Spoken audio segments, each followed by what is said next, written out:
Hi, my name is Giselle Ochoa, and this is my final agency presentation. So for my agency, I was with Heart to Heart Hospice, and a little bit about the agency location and unit. Heart to Heart Hospice is located at 1340 Wonderworld Drive, Suite 2200, Building 2, San Marcos. Um, I personally participated in the volunteer program at Heart to Heart Hospice, so I served patients in the San Marcos, Hayes County area. So, Heart to Heart's mission and goals.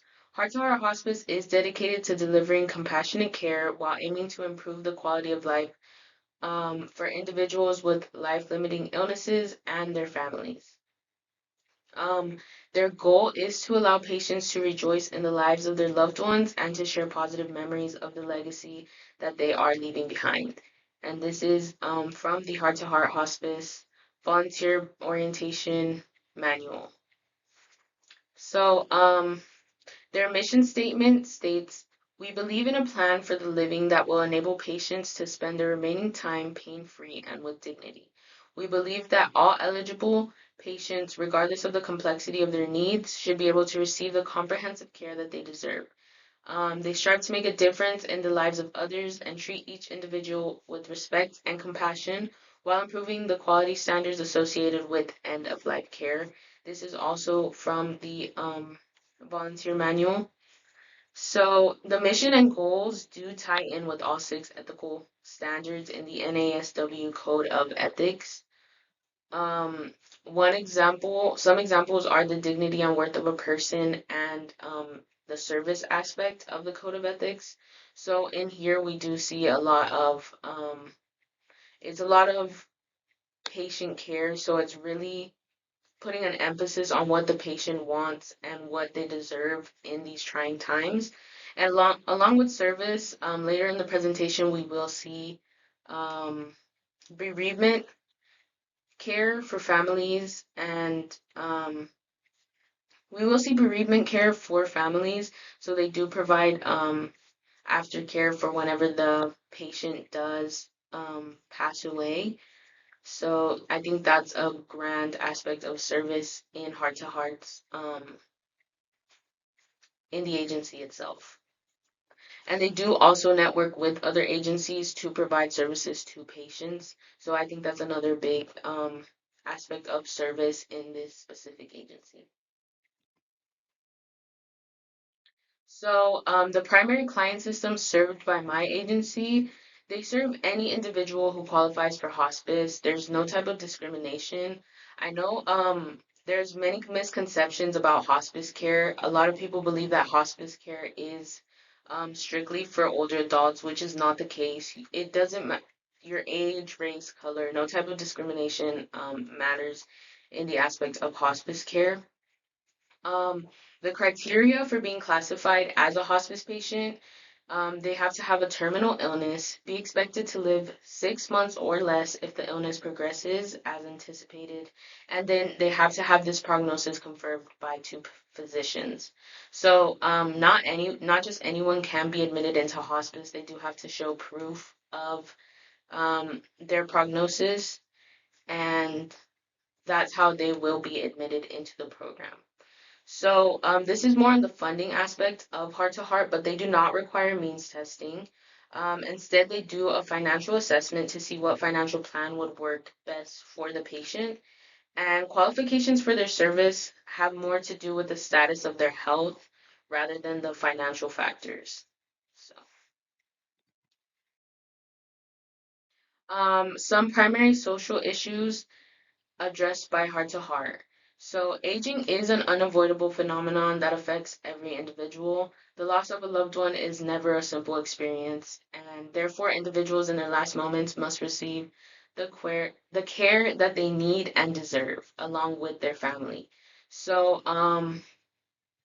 some of the social issues that are experienced in hospice care deal a lot have a lot to do with dealing with grief, the loss of a loved one, and coping, just how to cope with the loss of a loved one is also very difficult. Adjusting to complex family dynamics while also trying to assist in the grieving process is also a social issue. Um, Patient care, the reason that could be a social issue is because a lot of patients do not get the care that they deserve, especially towards end of life terms. Sometimes they don't have people to take care of them, and so on and so forth. So it can be tough in that instance. They also are there to relieve the stress of primary caregivers. Taking care of somebody, taking care of yourself already is difficult, so taking care of another person can be stressful, especially on the mental health of the primary caregiver. So Heart to Heart really does address that and just lends out a helping hand to the primary caregivers. It deals with social issues, social topics such as depression, anxiety, and loneliness. Um, Mental health is also a grand aspect that it really is not, it's more normalized now in society, but it really wasn't before, and it still takes some adjusting to do. So, it says here that we help our patients and families find acceptance, gain coping skills, and achieve peace that involves a variety of mental health tools, said Heart to Heart Hospice. Each patient's emotional support system is different, as are their coping mechanisms and openness to mental health resources. So, knowing the unique mental and emotional burdens around the dying process and caregiving, plus fighting the stigma surrounding mental health, means our hospice provider offers informed care with dignity and compassion. This was from an article that I did find online directed to Heart Hospice, and so, what does my agency do? Heart to Heart is a hospice program, and a hospice program can be defined as a coordinated program of palliative care, which is relief from pain and suffering, and supportive services provided in both home and inpatient settings, which provides physical, psychological, spiritual care for the dying persons and their families. This is also from the Heart to Heart Hospice volunteer orientation and manual. This was given to me by my um, volunteer supervisor whenever I started the volunteering process. So, a medically directed interdisciplinary team of professionals and volunteers provide services. Bereavement care is available to the family following the death of the person. This was mentioned earlier. This consists of letters, resources, and other forms of support to assist grieving families. And this support does extend until the first, like the 1 year anniversary of the patient's death. So even after the patient's death, Heart to Heart is still there to assist the patient with any kind of in the grieving process, assist the patient in the grieving process. And the letters are sent out every couple months. So there's one for the first month, 3 months, um, 6, 9, 11, and 13th. And that's the final one. So the sources of funding, my agency is funded by the payer source of the individual. Heart to Heart is a social agency that accepts recipients that have Medicare, Medicaid, VA, which is the Department of Veteran Affairs, commercial insurance, and much more. They also accept charity, and most of their patients do have funding. So, a lot of funding sources, as you can see here, come from government assisted programs just to help patients pay for these services. So as you can see on the bottom here, I made a chart of the percentages, the patient funding source percentages. So as you can see, most of the population uses Medicare with 84%, 10% Medicaid, 2% Department of Veteran Affairs, 2% commercial insurance, and then 2% charity. So, more about the agency, public or private agency. Heart to Heart Hospice is a private for profit hospice care provider. As stated in the previous slide, they do accept patients who rely on government assistance programs, but the agency itself is not a part of any government structure. For profit or nonprofit. Although they do have a separate nonprofit foundation called the Heart to Heart Hospice Foundation, the agency itself is considered for profit. What I did at the agency. So, as volunteers, we were required to document our start and end drive time to the patient, the time in and out, and the date. This was required for every visit that we did, and this was how we logged our hours. When it came to patient care, they gave us specific patients to visit. We had to meet a visit frequency of 12 every single month, and we also had to contact the main caregivers after every visit. A typical day in my life as a volunteer consisted of visiting patients and having meaningful conversations, talking to them about their day, blowing bubbles, building puzzles, bingos, whatever activities they had out for patients. That's really what we did. And sometimes I would do office work instead just to earn extra hours, and this just consisted of paperwork, sorting files, and helping out. Um, Primary agencies with which Heart to Heart Hospice networks. So the agency networks with many other institutions to provide patients with the care they need. This includes hospitals, nursing homes, funeral homes, assisted living facilities, senior communities, etc. They also have to contract with, and do business with ambulance services and sources of transportation, labs, mobile x-rays, supplies, DME providers, and etc.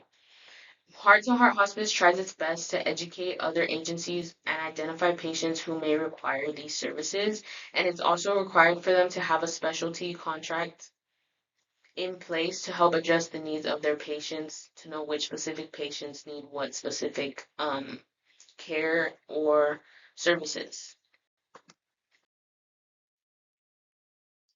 Some gaps in the social welfare system that I've identified in exploring how my agency and other agency networks work together to provide services are providing support to patients in rural areas and serving low income populations as well. So, because of serving patients in rural areas can be very tricky because some of them do live far away, especially if it's isolated.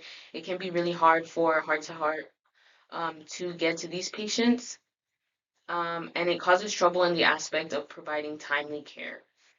Um, of course, heart to heart hospice patients may get help from government assisted programs, but that those programs do not apply to every patient. So those who cannot afford this type of care often spend the remainder of their lives without it. Um, if a patient is unable to pay for these services out of pocket or not meet the eligibility criteria, it poses a significant challenge for them. My most ex- my most memorable experience during my placement was when I went to visit a patient. Her name was Miss C, and we sat outside for the first time. This here is just a picture of what it looked like outside on that specific day. It was the day before Halloween, so we had a lot to talk about, costumes, all of that. And she just talked about how much she loved being outside, and we had a very heartfelt conversation. It does make me emotional talking about this because she had a very grand impact on me as a person. So, as we talked, we watched the sunset, and she gave me advice for all of my troubles and told me her favorite animal was a rabbit. I still specifically remember that till this day. So, in the future, I want to get a rabbit tattooed on myself in her memory because she just had such a grand impact on me.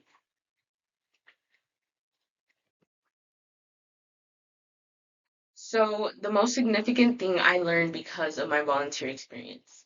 Through my experience, I gained valuable insights into effective communication with individuals, building strong client-patient relationships, and accurately documenting my hours. I did have trouble documenting hours, a lot. It was definitely a learning experience that took a lot of time.